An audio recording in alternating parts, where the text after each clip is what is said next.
This presentation will argue that John Locke has the most probable and convincing reasoning as to why we should obey the state. He would argue that people should obey the state because they are contracted to by consent of majority. And Locke presents the most convincing argument, as it will soon become clear. But it is important to recognise other arguments in the debate to help people understand my reasoning for the convincing nature of Locke's point of view.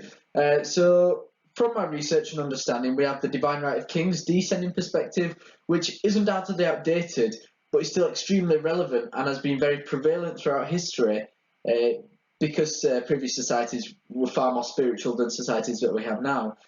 We also have the ascending contractual arguments that are commonly split into two primary categories. So we have John Locke and Thomas Hobbes, who would both argue that people existed prior to us sovereign, but differ completely in a way that Hobbes would say it's in our best interest to obey the state, because we would be better off to do this than to be in a state of nature, and doesn't use it to justify popular revolt, as Gough puts it, for example. Locke believes that the purpose of government is to safeguard a man's natural rights, and that a government can be replaced without going into a state of nature. Hence the slight difference in that Locke says there are two social contracts. Both the contractual arguments do acknowledge and address the fact that the contracts are between each other, so between men to form a state and not between men and the state, so that's an important factor as well.